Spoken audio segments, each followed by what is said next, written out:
سبحان أشرف الأنبياء والمرسلين سيدنا وحبيبنا وشفيعنا ونور قلوبنا وقرة أعيننا محمد وعلى آله وصحبه وبارك وسلم.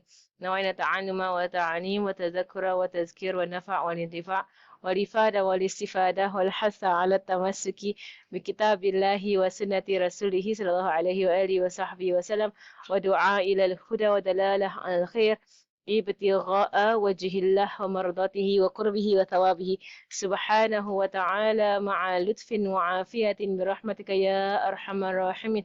اللهم إنا نسألك العلم لدني مشرب صافي الهني يا وهاب يا غني. اللهم نسألك العلم لدني ومشرب صافي الهني يا وهاب يا غني.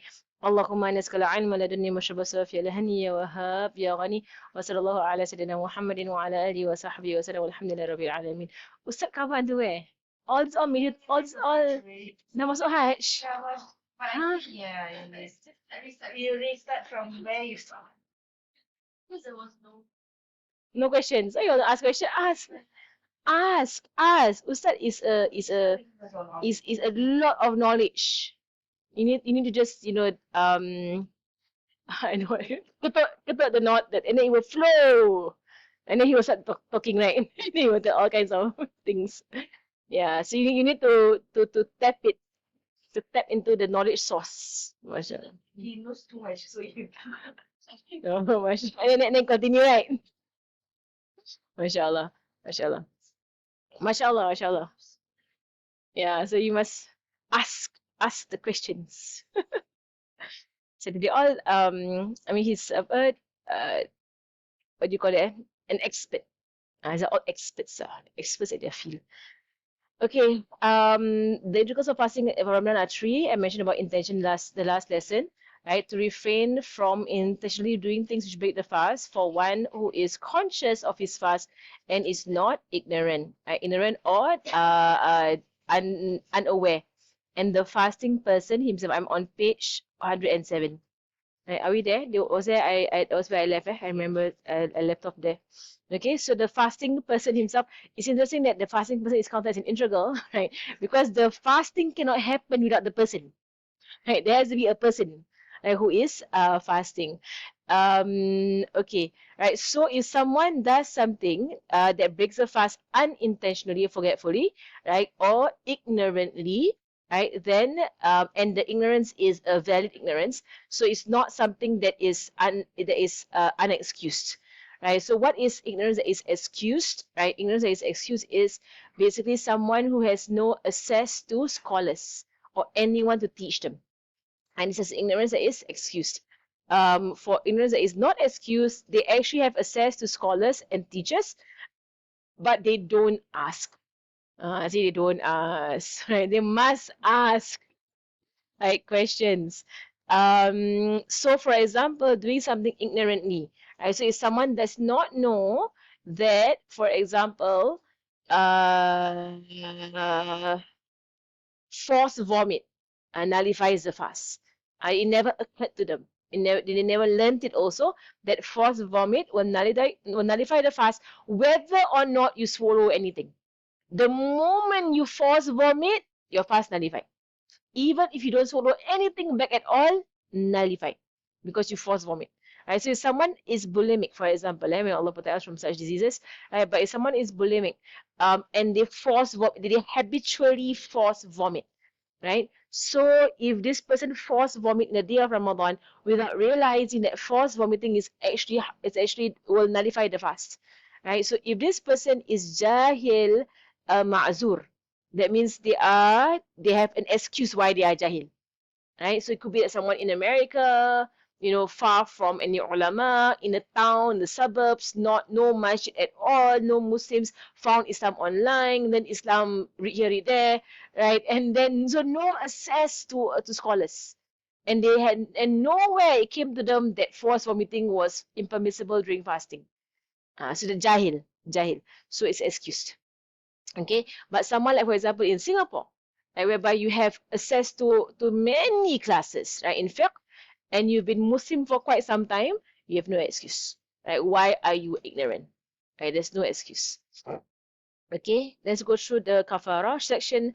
major kafara, expiation, and specified punishment are compulsory, together with making up the fast for he who breaks his fast of Ramadan a complete day by having complete intercourse in which he becomes sinner in this fast. Ini macam I did before ni. That's how I do some then I balik, is it? Okay. 109. Should I go upon the one who reckoned 30th of Sha'ban? Why do I use the word reckon? Because the Arabic says على من بان له يوم 30 من شعبان أنه من رمضان. Bana means it is now made clear. Like, do I reckon macam, yeah, I reckon. No, I think so. No, the word is the one who now it is made clear to this person that the day that they thought was the 30th of Sha'ban, it's actually the 1st of Ramadan. Is made clear to this person. So on this person, must they qada that day? Of course, they must qada that day. Right? Because it's the first day of Ramadan, they were not fasting. Right? So alaman, so not reckoned, but it was made clear to them. Right, that the 30th day of Sha'ban is actually the first of Ramadan. Right, so for example, someone looked at the calendar, right, and saw that the Ramadan begins on a Wednesday. Alright, so Wednesday Ramadan, that means 30th of Sha'ban up till Tuesday. Right, and then it was made clear to this person, they are looking at last year's calendar. Right, Siana. And why, how could someone mess up macam gitu? Well, maybe last year's calendar. So, alamak, when was Ramadan? Ramadan was ahead. Masya Allah. It began on Sunday. And they missed the first few days of Ramadan. So, of course, qada. Right, so in the past, when they used to see the moon, right? So it could be that someone did not get the news. They saw the moon on the 29th of Shaban. He didn't get the news, right? So he was trying to wait for the news, no announcement, nothing. Okay lah, that means tomorrow is still Shaban. So he didn't fast today, right? Then mid-morning, he realizes everybody is fasting. And no news didn't reach him, reach anybody else. How come everybody fasting? Why is everybody fasting? Like, isn't it Ramadan? Really? Tak puasa, tak niat, tak nothing. Right, Masya Allah, kena qada. Right. Must imsak also Must imsak. Imsak and qada. Sadis, على من سبقه ماء المبالغة من مضمضة والاستنشاق. Right, the one who, the next one, the one who does excessive gargling and sniffing of water into the nostrils to such an extent that water goes down the throat, right? So excessive is on two counts, or two types of excessiveness. First type is to wash more than 3 times, all right? So if you do your gargling or sniffing into your nose more than 3 times, even if you do a little bit only, but because it's the 4th time, if that one entered your throat, batal. Okay, your salat, your saum, your fasting, batal. Even if you say, I only put a little bit inside, but because you went the 4th washing, for wudu. Okay, that's one way of being excessive by number. The other way is you actually put a lot in. Right, so you put a lot of water into your mouth, you gargle the entire thing. So of course, that water fall inside, right? Or you the water all the way up. How are you going to push it out? Right? It's going to go backwards, right? So that's the other way of it being excessive by amount of water. Right? So one way is by number of washings, the other way is by amount of water. This is when it can be excessive. However, if you are trying to remove najis from your mouth, for example, blood. Right, blood, you know what, just in my mouth. blood. Right, so blood possible. So especially when you're fasting, some people their gums get very dry. Right, so a bit only your gums begin to bleed. Right, so for that kind of situation, because you can't pray, right, for as long as there's bleeding, around mixed with your saliva, it's najis. So you do wash until you see the water come out clear. Right, so you do like several washings, right, because you're trying to remove the najis, the blood, and that does not nullify your fast. But be careful not to swallow lah, right, any of the fluids, right. So do it in excessiveness, right, in the nostrils. So You know, mashallah. Yesterday I was teaching the kids wudu. This is a side story lah. And then I was showing them, okay, for wudu, take your right hand, sniff the water, go in the nose, pinful a bit only, the primary one, pinful a bit only, and then snap out. And they say, Ustazah, easier way, like this. You lap, lap the nose. And they say, no, the nose. Sleep. And other one say, no, no, my mother teach me, just do this. I say, alamak. Right? Yeah, this gitu. Not do that. Say, I did it. Oh, my mother said do like that. My mother said do like that. Do like that. Dah. Nah, but I've seen adults doing that also. When they do wudu, they just macam gini kan. They put their finger and their thumb in and they rub around here and dah. That is no sunnah kat situ. No sunnah. Right? Sniff.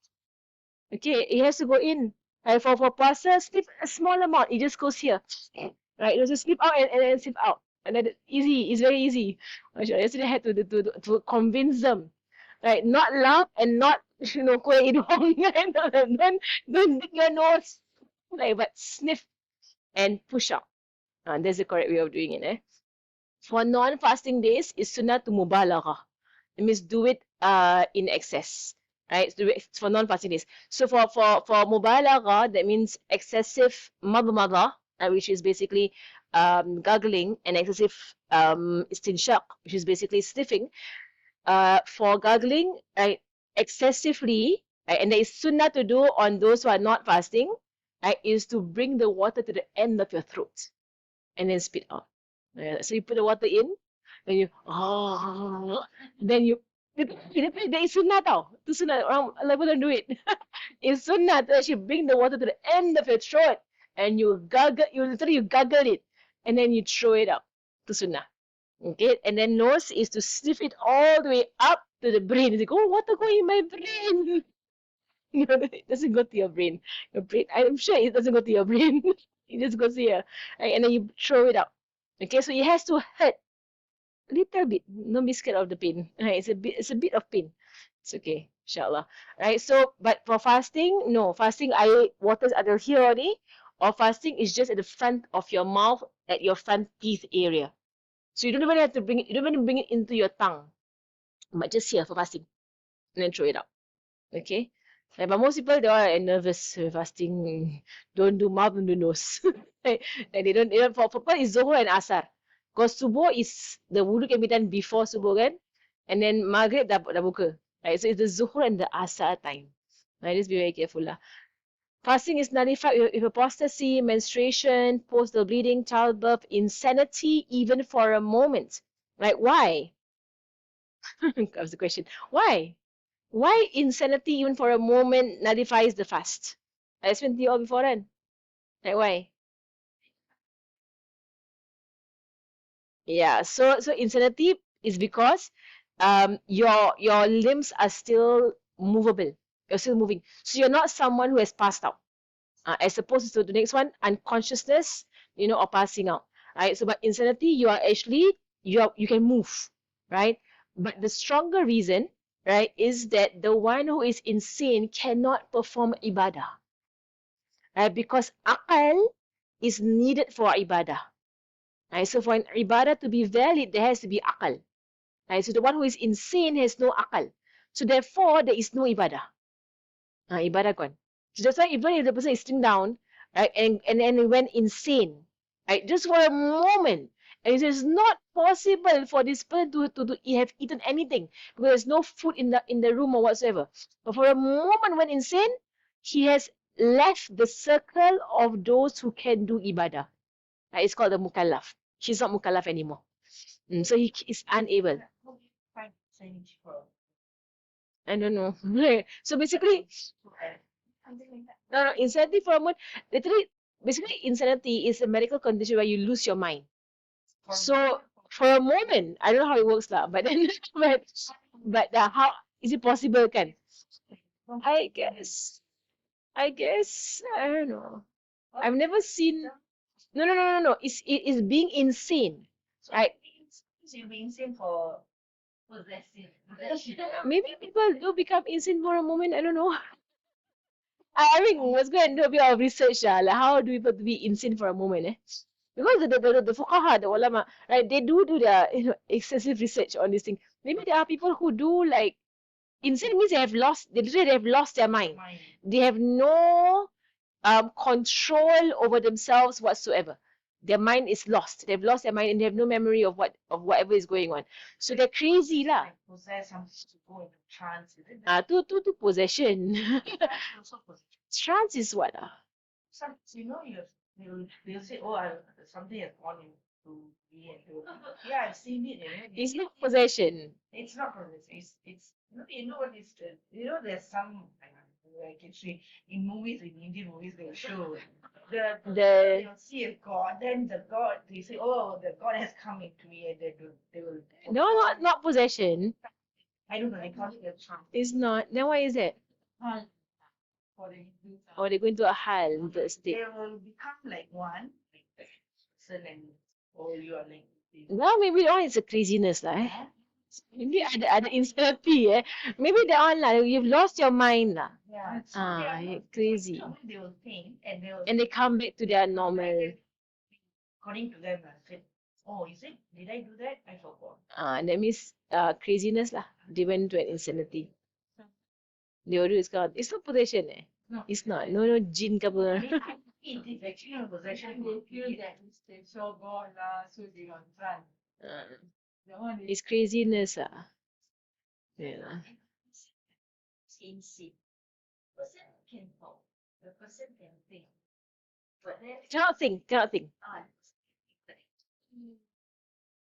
like some students, they kind of have a meltdown and then they are never the same because of the pressure. But they're not crazy, right? They can talk, they can do things, they can think, they can go out and come back, but they cannot be very coherent sometimes when they talk. But not crazy lah. I mean, the mind is still there. The mind is still there, so it's not insane. The mind, as far as the whole thing is the mind. So ada akal. So the mind, they can function properly. Yes, the mind is still there. Yeah, they're not insane. They're not insane. So insane person is like someone who's has no mind. So lost their mind lah. So I've never seen insane people before.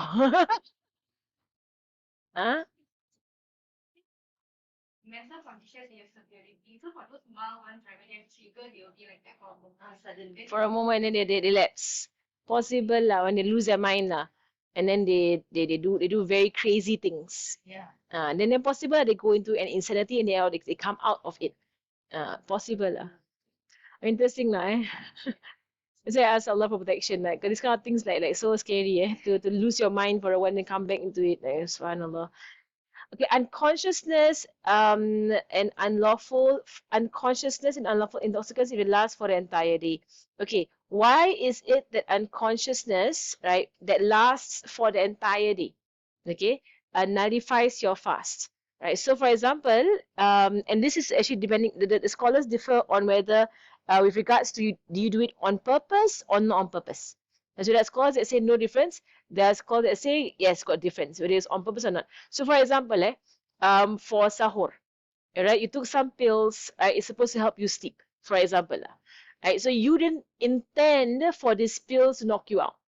Right, but you think that it's just going to make you sleep, have a good rest until Zuhur. For example, you're going to wake up for Zuhur. So you take the pills, right? You quickly pray Subuh before you knock out. Right? You pray Subuh 2 rakats, you lie down on your bed, you knock out until Maghrib. You're not still counted because you were awake for Subuh. Okay, let's say you took the pills, right? You knock out before Subuh. Because it has to be the entire day. That means before Subuh. You knock out from before Subuh, knock out until Azan Maghrib. The whole day knocked out. Okay, it was not done on purpose, right? Because you didn't know that this pill is going to knock you out for the whole day gone, gone cold, right? So scholars differ, right? Some say what is not done on purpose is still counted, right? But majority say no, right? Because you were knocked out the entire day, you did not technically do any fasting. Because fasting must be done consciously.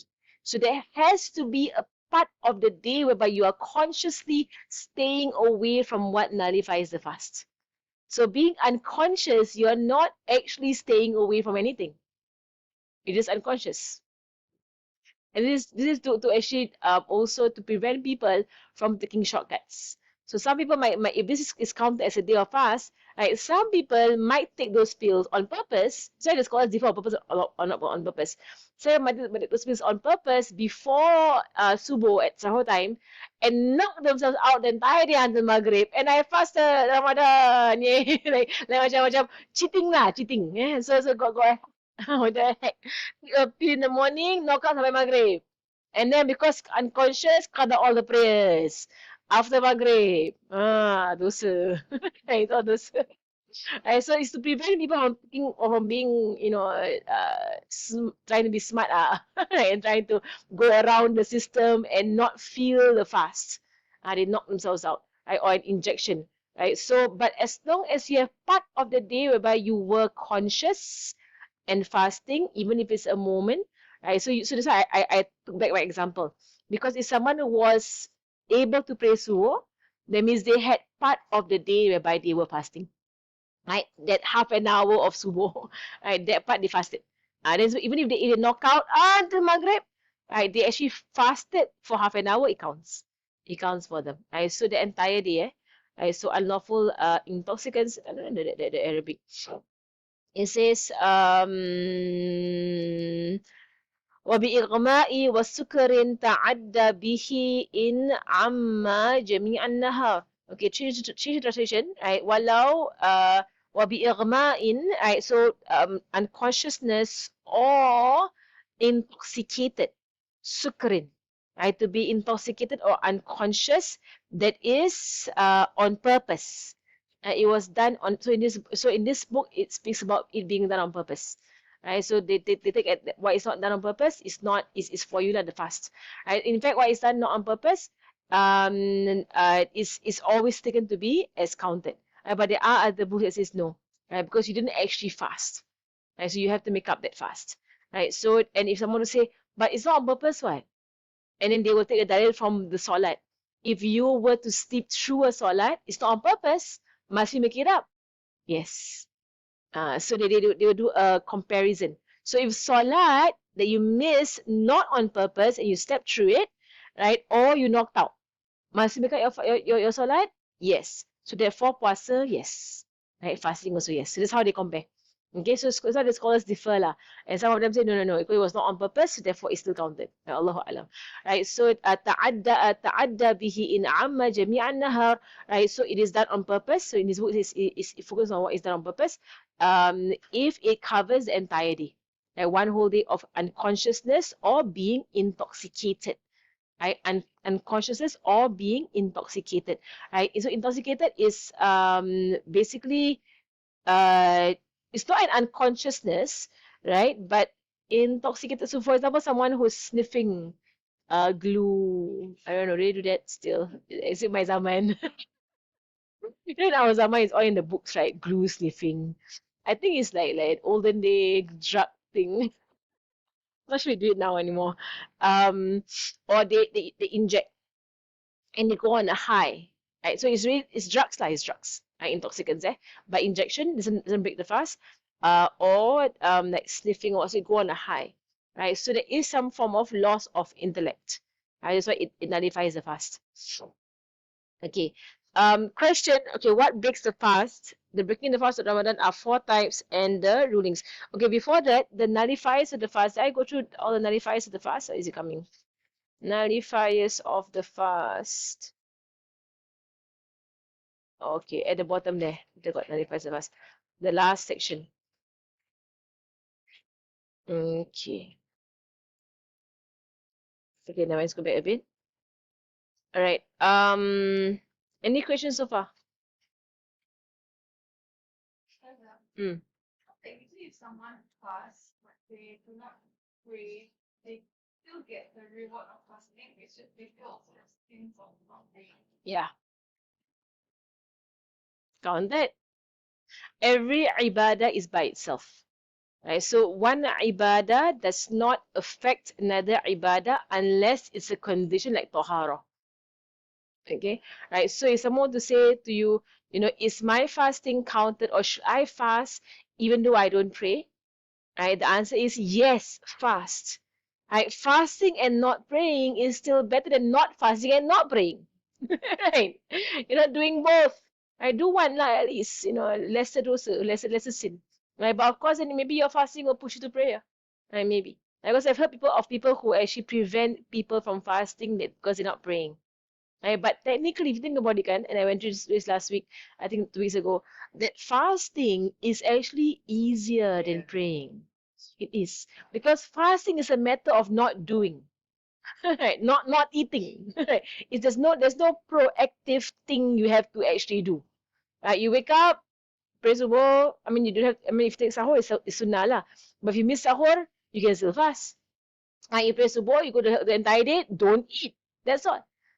Prayer takes effort and to go and take wudu, go and find a place, face the qiblat, cover aurat, right? And then 5 times a day, right? So that's why naturally a lot of humans and a lot of Muslims find fasting easier. It's a matter of skipping lunch. It's a matter of skipping lunch. That's all. Right? So it's actually quite easy. Prayer is a lot of things right, to actually handle, and a lot of people who are not used to solat, the entire wudu thing is a big barrier. I know of people who don't pray. It's because of the entire idea of having to go to the toilet and like having to wet yourself and everything. Like the whole thing is a barrier for them from praying. They don't want to actually go through that at work. To have to wet their clothes and everything, and then you must go and pray all that. Right. So of course, yeah, this thing lah. Mashallah. Right. So we just encourage them on fasting, and we urge them. Right. I mean, you just say to them like, at least try lah to pray. And usually, for people who find it difficult, I will try and like teach them ways to keep their wudu. Because you know how easy it is when you have wudu, and then azan, kelas lah. Kan? I mean, like you won't think twice. If you're at masjid, you have wudu, the azan zuhur, you just go there and solat. But if you have no wudu, you think to yourself, should I go home? Right? You think to yourself, should I go home and take wudu and pray at home sekali lah, Or should I just pray here, take wudu at masjid? Then you will think twice, kan? Like whenever you have no wudu, you think twice. You have wudu on you solat straight away. The wudu is the thing lah. Is the barrier, right, to some people. Right? So may Allah make it a way to get to Allah subhanahu wa ta'ala. Housewife, sometimes when full time coming, right, so when I do my work already, I'll just wait, sit down, so there's no, then straight away the whole time already. Before you get Itulah, because you already have wudu of duha kan. So easy, like already have my duha wudu, okay lah, and you just pray zuhur. Right? So that's the thing. But if you dah batal, you think, okay lah, I pray at 2 o'clock lah. Since dah batal. Kan? Yeah, then you think I'll pray later lah, kan dah batal kan. Later I go and sleep first lah. I'll sleep first. Now then when I get up, then I take wudu again. So all our nafs playing with us. Telling us tak payahlah pray on time. Pray because you are tired. So like right now after masjid, I have wudu. If I go my pray straight away, it's better. Right? But if I have no wudu, then my husband will be like, take wudu, lie down first. Then like, you think of all these things, Then rest for, penat. And then, no, but really zuhur. And then now what? I want to sleep. No, wake up. And then you can affect us. But if you have wudu, you go home, push sejadah, solat. No, you don't have to think so much. Inshallah. So it's the beauty of keeping wudu. Okay, section, the breaking of the fast in Ramadan are 4 types in respect to rulings. Wajib to break the fast, like for a woman who experiences head and postnatal bleeding, you cannot ignore your menses. Kan like, alamak, dapat at 6:55.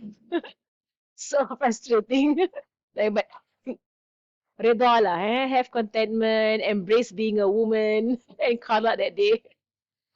Number 2, permissible like a traveler and a sick person. Right, so it's permissible, but it's not encouraged. Right, so if somebody can continue the fast while traveling, it's not difficult, then they are encouraged to actually continue the fast, as opposed to prayer, that if you are able to shorten or to combine prayers, it is more recommended that you take the concession of the religion for solat, but not for fasting. Why? Because solat don't have to qada. Now, whatever you put on your travel, right, whether you shorten or you combine, there is no qada for it. Right? But fasting, if you break the fast because you're traveling, you must qada anyway. Right? So it's recommended you don't break because you're gonna do it anyway, right, later on. Right? So that is which is neither wajib nor permissible, like insanity. It means automatically batal. Right? The puasa or the fasting automatically is nullified. Right? So you don't say wajib or permissible, but you say it happens. It just happens. All right. So with number one, the wajib one, right, for the one who experiences hate and nifas. So in the sense, wajib meaning that if she does not break her fast, she is sinful. Right? So comes the question, okay, what if I just got my menses, then must I go and drink something straight away right, to show that I'm not fasting? Right? The answer is no. I just intend in your heart, I am not fasting. I just niat. Because you could be in school and you say, I got menses. Right? You go to the toilet sink and you drink some water. Right? To show I am not on menses. I'm not on fasting. Right? You don't have to do that actually. Just niat lah. I'm not fasting. They're not fasting. Okay. Number 4, haram. Right, to break the fast, like the one who delays the making up of Ramadan, despite having the capability to do so until the time does not permit for it, like right now in Sha'ban. So we have how many more days of Sha'ban? Monday to Saturday, 6 days. 6 days. So if someone has 6 days of fast, they have not made up from the previous Ramadan, or more than that, every single one of these next 6 days, if they're not in the menses, is wajib for them to fast. Wajib, They must. They cannot break the fast. Right? So these next 6 days, they must fast every single day because they have not made the fast of Ramadan last year. Okay, so that one is mashallah. Sometimes I get very upset if I ever find out I have any of the young girls here. I get very upset when young girls who don't make up their fasts until the next Ramadan. What are you doing? Playing the whole year, is it? Subhanallah, there was once when I was studying overseas, in Syria, right? Their work, some of my friends who were there, young girls, right, like in their teenage years or maybe early 20s, they will not make up the fast until the next Ramadan, and they'll pay fidyah. But you still have to make it up, You still have to make it up. You're not scot-free, that pay fidyah. No, you still must make it up. But they'll pay fidyah. This is all haram, dosa. Major sin. Major sin for not making it up. Right? So the best thing to do to show Allah sincerity and eagerness is that after Ramadan comes to an end, make up your fast immediately. If you don't do it in Shawwal or then at least Zulqa'dah or Zulhijjah, haram months. Right? So in Ramadan, okay, for the one who's not on nifas or on menses, maximum number of days you probably will miss is 15. Maximum. It won't go more than 15 because you only have 3 days of Ramadan. Right? So 3 days of clean, 3 days of menses, 15 days of clean, 15 days of menses. The maximum days that you have to qada for Ramadan for a non-nifas person, right, is 15. If you do 6 days of Shawwal and niyat qada, right, niyat qada straight, niyat qada, you will get the reward of the 6 days. And then you do 9 days of Zulhijjah, right, the first to the 9th of Zulhijjah, 15. Why are you coming into the next year and haven't qada your fast? You're not doing your. It's going to yes. So but you niyat qada. You don't niyat the sunnah of Shawwal nor Zulhijjah, but you niyat qada, you get the reward. Because these are sunnahs that are conditional. So because I fasted in Shawwal, I get the reward. Oh, Uh, you can combine it. you don't combine. You just niyat qada. So for example, if say I'm fasting on Monday, I don't niyat fast sunnah Monday. I just want to fast. But because it happens to be a Monday, and it happens to be a white night, a full moon, or it happens to be Shawwal, as I niyat puasa today, sunnah. Right? I don't say a single name of what puasa I'm doing. I say I niyat puasa today dah, sunnah. Right? By conditions of the day, I get the reward. So I get for mandi, I get for white nights, I get for Shawwal. Dapat.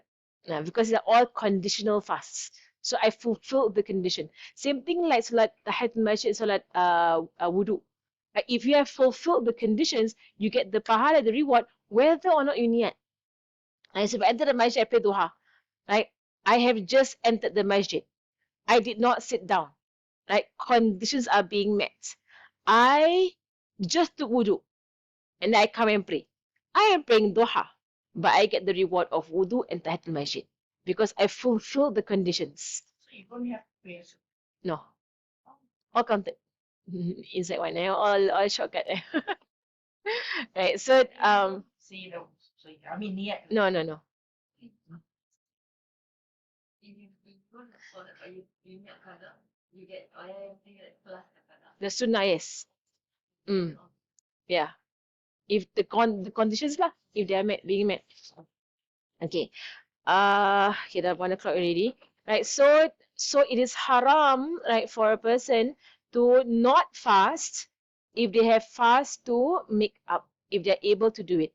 Right. So for example, who is not able to do it? Like for example, a woman who gave birth before Ramadan. So she nifas the whole Ramadan.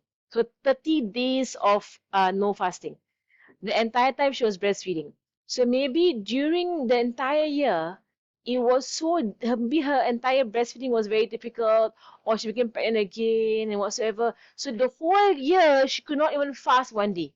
She tried to fast one day, cannot, because she's breastfeeding and pregnancy, it was too hard. And I know people who are like this. And year after year, like, she was getting pregnant and babies everywhere and breastfeeding whatsoever. Year after year, so many fasts on their back. Right? So for these kind of people, they're not sinful because they can't. Right? But when they stop it after 10 years, I know. Allah what they ask. Maybe after like 3 years, 4 years, right? And they're able to fast and they fast.